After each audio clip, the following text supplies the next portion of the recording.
It's just hard to come back from what Gonzaga did Saturday night. Baylor, just the 5th team ever to defeat both Final Four opponents by 15 points or more. Nick, start with you. Why did last night happen the way it did? Why did it unfold that way? Because Baylor's better than Gonzaga, and I think Baylor was better than Gonzaga all year long. Listen, Baylor had 2 losses this season, which is why they didn't have the gaudy undefeated record that Gonzaga did.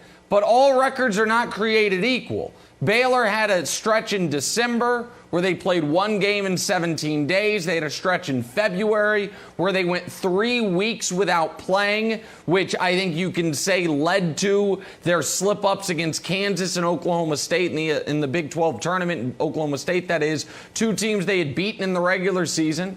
But Baylor all year long looked poised to do this. And if you look at the final top 25 rankings prior to the tournament, and you look at who's in it, Baylor has now beaten this season teams 1, 2, 6, 9, 10, 11, 12, 13, 18, and 21. They ran roughshod over the best teams in basketball. Conversely, Gonzaga played some pretty good teams early in the season, and then once conference play starts, they play nobody.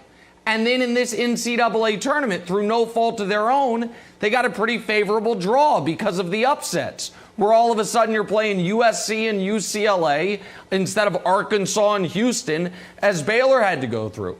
And Gonzaga, I think, Brandon, was really damaged by their game back in December with Baylor being canceled, because they were not ready for the physicality, they were not ready for the athleticism, and they were not ready for those 2 pros in the Gonzaga in the Baylor backcourt.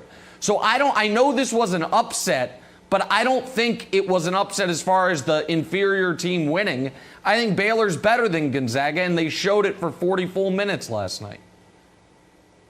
Right, and if we just stick to last night, Nick, Jalen Suggs goes down early because he's in foul trouble. 2 fouls early.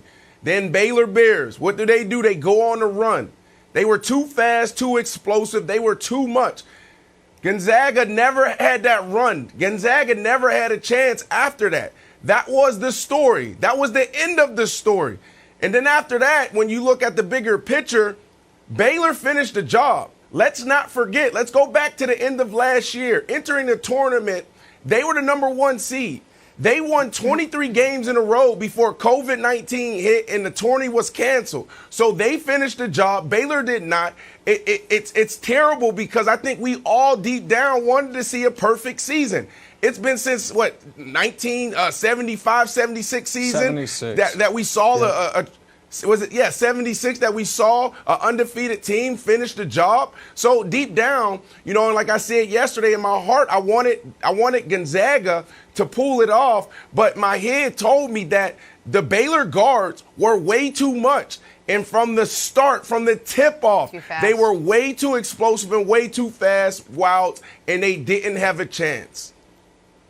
I totally agree, Brandon. I was shocked by how quickly this game was over. Because, Nick, you know who else came into a big championship match undefeated? Michael Spinks, 31-0. And then he faced Mike Tyson.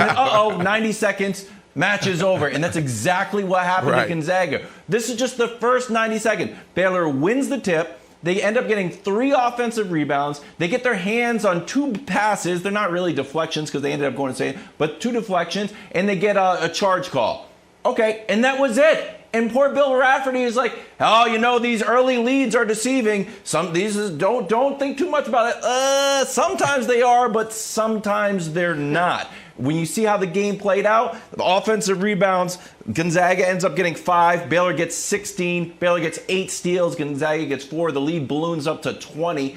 This was over so quickly. I was shocked that it felt more like a boxing match than a basketball match, Nick.